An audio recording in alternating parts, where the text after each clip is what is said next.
everybody, and welcome back to Beebe Book Buzz.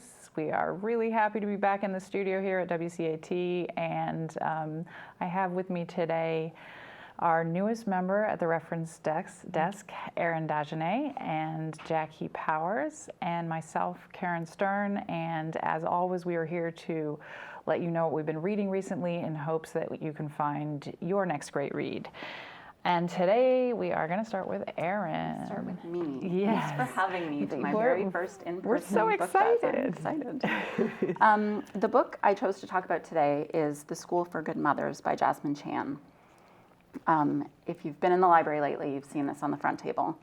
Absolutely. Actually, it's kind of back in, and most copies were out for a while. Yeah, it's on my list. So it's great. So Jasmine Chan wrote this book. It is a debut novel, which is amazing to me. She has historically written essays and short stories. Oh, okay. And went to Brown and has an MFA from Columbia. She's a very fun writer and interesting. But what's interesting about this book is that she was working on writing some short stories and had 2 6-hour days in which to do this.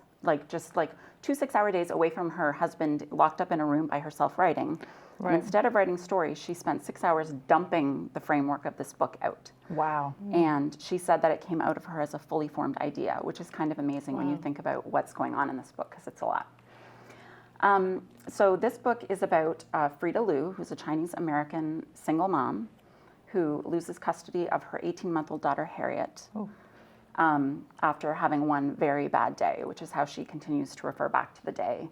That's right. From the beginning of the book. And I won't get into what happens on the day, but it's not very egregious, let me just say that. In an attempt to regain custody of her daughter, she's sentenced to a year in a government-run institution called the School for Good Mothers. And she is re-educated with a group of other women who've lost custody of their children for transgressions that range from very mild to very severe. Now, is the setting for this matter?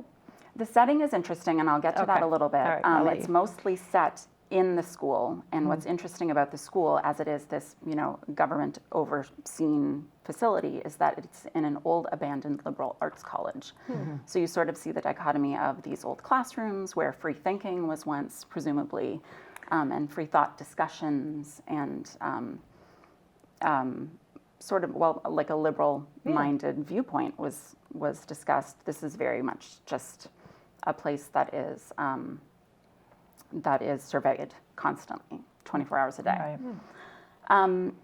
Each mother in the school is given an animatronic doll, a life-size animatronic doll, to practice their parenting on. And this is where the book becomes has been called speculative fiction, because it sort of takes a bit of a left turn. Right. And each mother is taught to repeat the mantra, I am a bad mother, but I'm learning to be good. Wow. And it's got this very chilling, haunting, creepy tone. And it's scary, but not in a jump scary kind of way. It's scary in a way that we see gaslighting, psychological torment, racism, misogyny, and it's all told in a very understated way by the author. I'd call it compelling literary fiction, and it's very dark, but it's also very funny, which is interesting. She's got a great satirical style, and even when you are feeling super emotionally fraught by the book, suddenly you're laughing. Just like at laugh the out loud laughing? Yeah, at the idiocy of it. Wow. Yeah, it's sort of a bit insane, and she calls the book insane too. She's like, I just wanted to push the limits of what mothers kind of go through. That's a tough balance to strike. It's really tough. And and the fact that she's doing it as a first it's been novel? compared to The Handmaid's Tale in its dystopian kind of world-ending way. But where The Handmaid's Tale is very much about world building, this one is smaller scale, and where it has satire, The Handmaid's Tale really doesn't. It's much, much darker. Right. The character of Frida is a brilliantly flawed character that the author does really well. She's constantly getting in her own way. Her love for her daughter comes through with everything she does, but she can't help herself. She can't keep her foot out of her mouth. She can't keep her mouth closed. Right. She's constantly getting into trouble. She's passionate. She's selfish. She's an outlier in the book because she's the only Asian mom in the school, which plays a huge part in the book. And she's not great in a group. She's stands out and she feels like she doesn't fit in, which is how she's always felt as a parent, which is how many people feel in the early days of parenting, right? Well, and that's the element of good satire, right? When you take the kernel of what's real and then you Exactly. It's also an own voices book, which is important. She's Chinese American. The story is told from her perspective as a Chinese American and how the school tries to impose very Western style parenting on people that doesn't necessarily fit in with how other people have been taught. And we see this with her relationship with her own mom and how that's informed her mothering. Right. You know, they weren't touchy. They weren't very emotionally verbal with the I love yous. But in the school, they literally learn how to hug, how long to hold a hug, how much pressure to give in a hug. Oh, wow. And they're receiving feedback from the dolls, which is, again, really creepy. Oh, Yeah. wow. It's really creepy. The pacing of the book is excellent. I was trying to say this to you yesterday when we were talking about it. It's short Yeah. and you can read it quickly, but you don't really want to because she's so deliberate in the way that she writes the book, and you sort of want to slow down and absorb it. Huh. Her language is very simple, Right. and I'm just gonna put this on the floor. Sorry, people. The book is also very infuriating to read, as you can imagine, with the storyline. Sure. There's a scene where Frida has a supervised visit with her daughter with a social worker, and the social worker is very, very late to the meeting. And Frida asks if she can have the time extended, you know, for her meeting so she can have an extra half an hour, and she can't. And it's like you feel your own fury mounting when you read this, and the whole book is filled with incidents like that where it's not her fault, but she's caught in this cog in this system where she's guilty, presumed guilty at everything she does. The theme of the book is sort of the individual fighting against the system. Sure. It's a second chances book, and we don't know until the end if there is a second chance for her, and not all books have a happy ending, so don't think that it's gonna, you know, all go well or not go well. You have to read it. It talks about how society oppresses mothers and holds them to impossible standards, and even more so the Black, Brown, Asian, poor mothers, which are a huge part of this book. Right. And to be written off as hysterical or paranoid, as we hear a lot, is a wholly female phenomenon. And there is a school for good fathers, good dads as well in this book, which is really interesting because they're not held to nearly the same standard. They get away with so much. Their criteria for parenting is kind of like elastic. It's a little here and there, you know, it's a very different system. Right. I think this would be a great selection for a book club because there are so many ideas to talk about, absolutely. you know, like what mistakes are so large that they can never be atoned. Right. Why are men and mothers and fathers treated differently? What expectations do we have on ourselves as parents? And what do we think about the whole idea of the government deciding whether or not we get to keep our children, which they do every single day in society. Yeah. And we might not, you know, see that every day, but they do. I'd also say it's not a book just for moms. It's a book for people who are, I guess, interested in the big ideas of like Big Brother, anything like that. And it's also because Frida in this book is very much a mom, but she's also a daughter. She's an ex-wife. She's an immigrant, a child of immigrants. Right. So yeah, it's just interesting, and I definitely recommend it. Yeah, it sounds like. What is the time setting? Like, is it? It's current. It's contemporary. Yes. Okay. Yeah. And does it name the country or the? It's in the States. It it's set is set in the outside States. Seattle. Okay. Yeah. Okay. Yeah. So it is She lives actually outside set Seattle. right here. Yeah. Yeah. Yeah. Interesting. And it's set. It might be set like post-pandemic.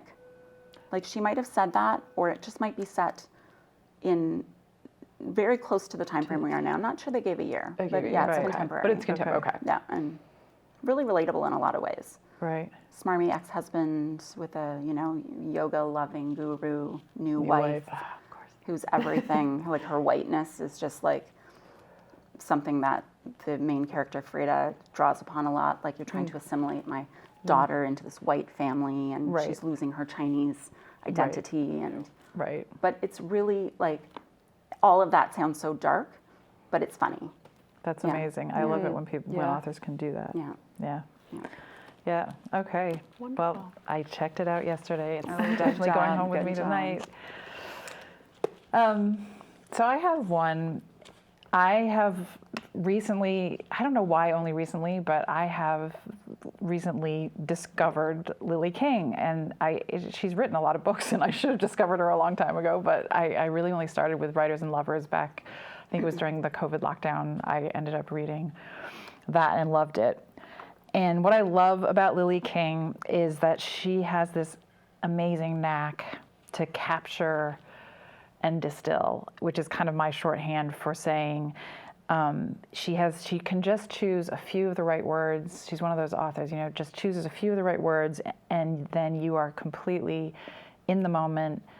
You know the person, you see the scene, and she just does it so well. You kind of breathe in those words, and you recognize exactly what she's talking about, and you go, yes.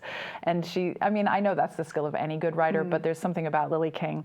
And if you're writing short stories, as she is in 5 Tuesdays in Winter, which is the book I wanted to talk about today, that's a really important skill, that ability to distill and capture.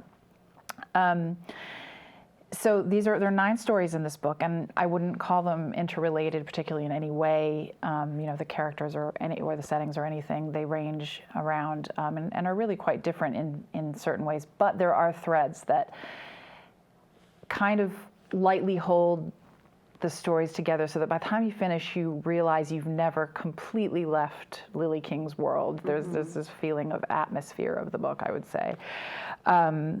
There are some of the threads are recognizable. There are definitely quite a few sort of teens and preteens being either telling their own stories, or maybe a parent is talking about them in the book, making steps towards adulthood. There are struggles in parenting.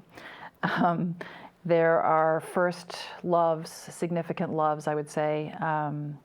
There are a lot of repressed people. She's a New Englander. She does that well. She does repress people really well. But the nice thing about this is that these repressed people are often finding moments of joy, and or breaking out of their repression, or sort of finding a way to open. So there's that theme. There's the power of the written word to unlock emotion. I mean, she's writing a little bit about being a writer, which is fantastic. And one of the things that really struck me about this book is that there's a lot about, there's a feeling of the power of memory and nostalgia. And so I wanted to talk about, a lot of the characters are kind of looking back to a significant period or moment in their lives. And I wanted to, and as I said before, it's those moments when somebody breaks through into sort of a moment of either, they find their first love, or they have a feeling for the first time, and those things where your memory, then it lives in your memory in this way, in this sort of golden moment. There's a lot of that feeling in this book, which is a real comfort, especially now when we're all so fraught and everything's going on. That it's a comforting book in a way. So I wanted to talk about the second story in the book, which is called When in the Dordogna. And the narrator it's an adult narrator, but looking back to the time of the summer of 1986, when he was a preteen, and he is left alone. Not left alone, but his parents, his very buttoned up, very white middle class parents, go off to France for the summer, and they leave him in the charge of 2 college students who they have hired to look after him for the summer, Ed and Grant. The 80s. That's The 80s, yes, the 80s. And Ed and Grant, so Ed and Grant are thrilled. They are struggling college students. They are not as wealthy as the people they are working for. And they get this fantastic, cushy job.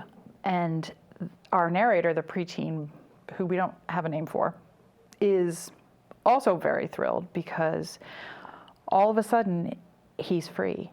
He has these very rigid parents, as we see, and he then suddenly there's these two kids in his life, like older kids in his life, who are basically like letting him go, and he's never felt any of this before. So this is his golden summer, and meanwhile Ed and Grant get like a pool, and Right. they get the tennis club and the full freezer and a tab at the grocery store. They're happy. So I just wanted to read a little bit because part of what I love about her is just what she can do on the page. It's the first night they're together. They decide the older kids realize, oh, we have a pool. Let's go in the pool, and our narrator is a little taken aback. They took off all their clothes, but I couldn't. I changed into the suit that was hanging in the pool house. I thought they'd make fun of me for this, but they didn't. They didn't say a word.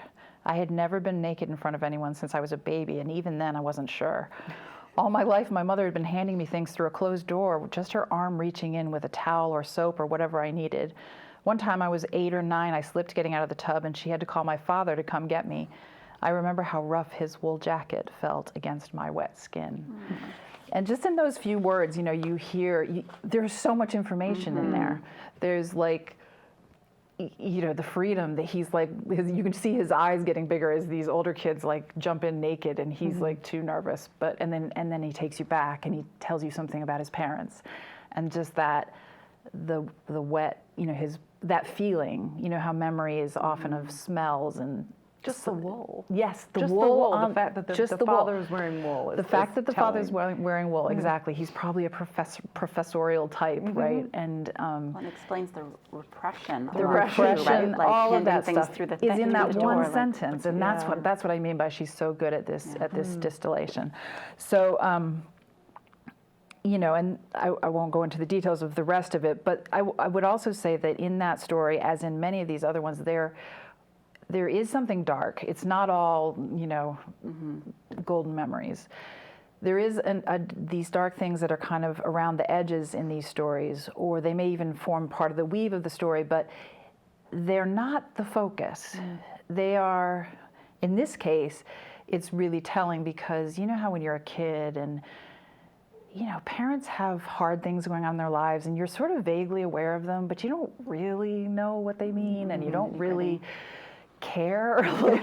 They're just the ones that give you the rules in life, and they tell you these things. But you just go on with. You're very self-centered as a child, and she captures this. So there is this darkness that has caused her parents to leave. His parents to go off to France for the summer. There's a reason for it. But it's not the focus of this story. It's just there, and it's again very real. So that I would say occurs in most of the stories. There's something like that. That was my favorite story in the book. Yeah. Yeah. Okay. Yeah. Well, I'm going to read you one last thing from one of my favorites. I had a bunch of favorites, but this one is called. It's the title story, 5 Tuesdays in Winter, and it's about.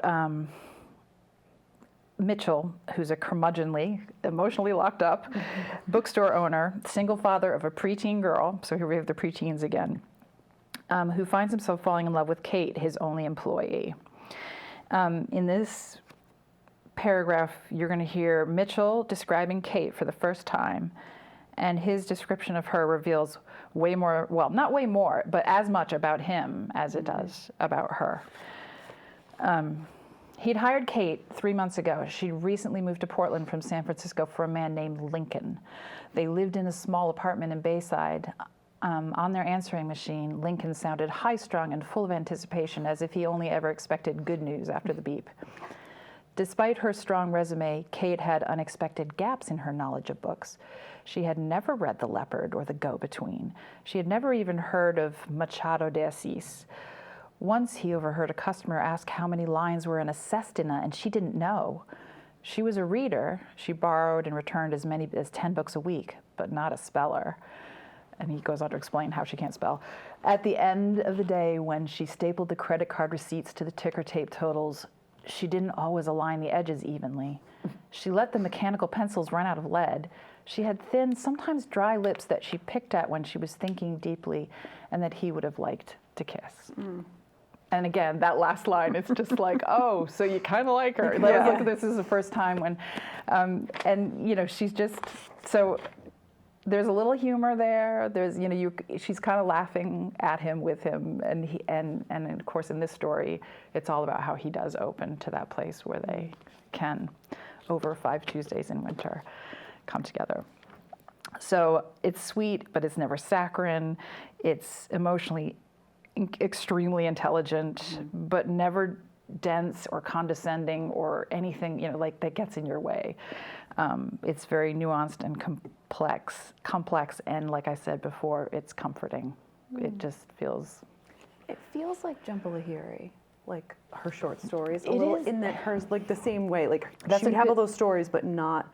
And there's like this thread, but they're not connected. Yes, they're no. not, I but would it's say all in her world. I would It's say all them. Jumbalahiri is a pretty good read-alike, although they're both lyrical writers. They're both really lyrical writers, but there's something a little bit lighter about that. Like Jumbalahiri's hers can be like- really yeah. I mean, emotionally devastating. They're I all think. that kind of immigrant lens. It's the Right. Indian people who have come to this country. Like that's the Right. lens, and the stories are through that. Yep.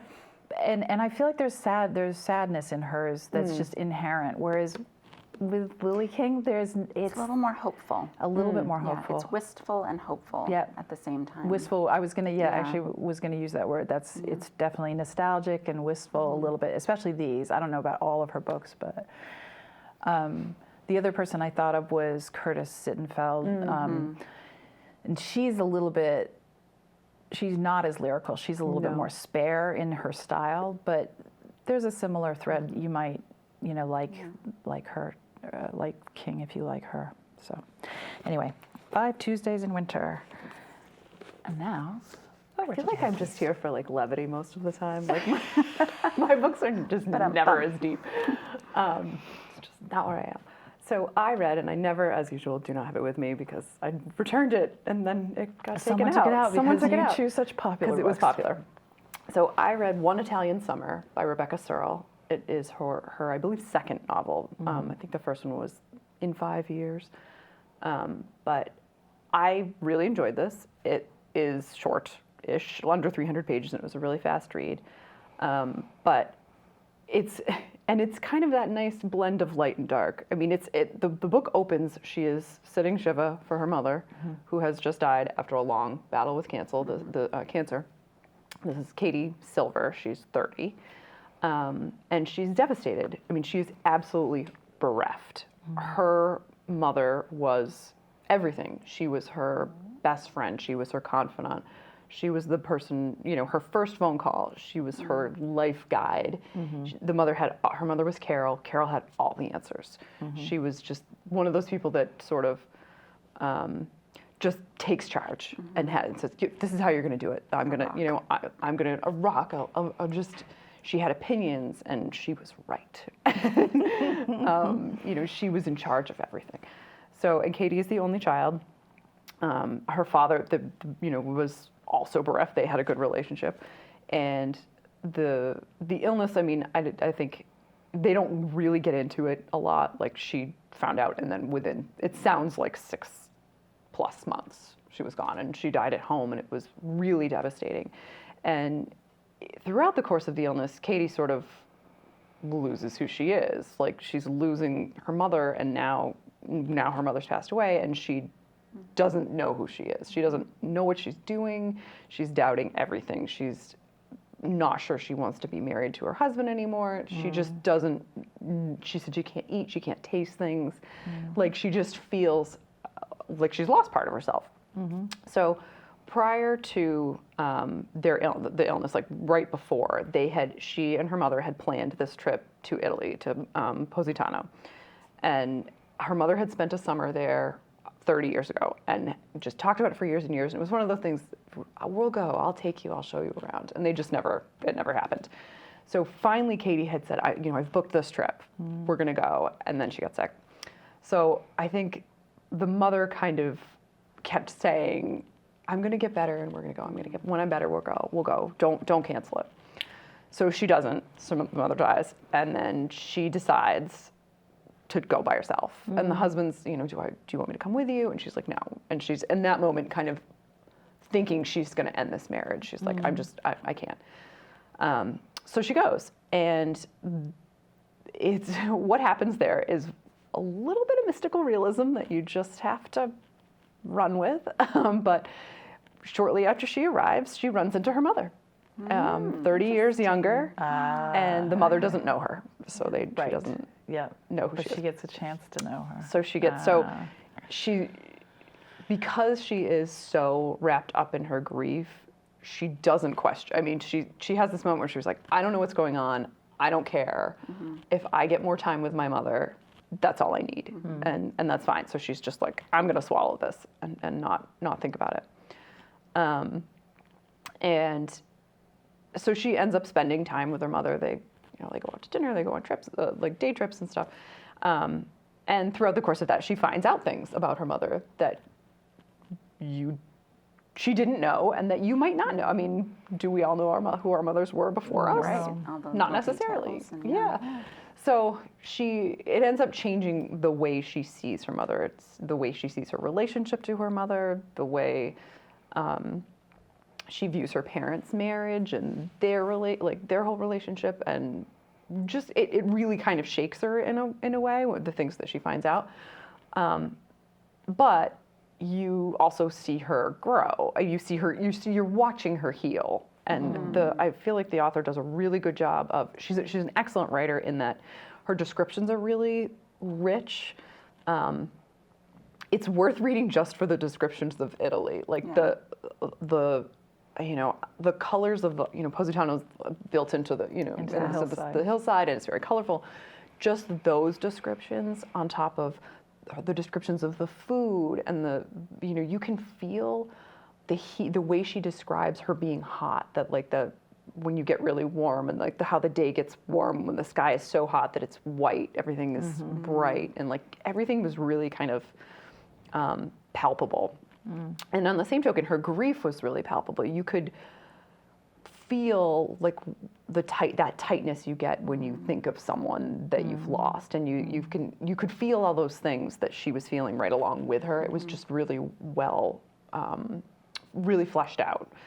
And so therefore you kind of feel it when she starts to get lighter, when she starts to kind of enjoy herself a little, and lets herself have this time with her mother, right? And learn more about her. And there's also a kind of romantic element with another guest at the hotel she's staying at, and there's the connection to the space, to the place. The mother, there were people there that remembered her. The woman at the hotel concierge was knew her, and so she really feels this connection, and it ends up being very healing. You don't get the impression, it's not HEA, it's not happily ever after at the end, it's not all tidy, but you do get the impression she's going to be okay, and she's going to get through this, and she's going to be a stronger person for it. And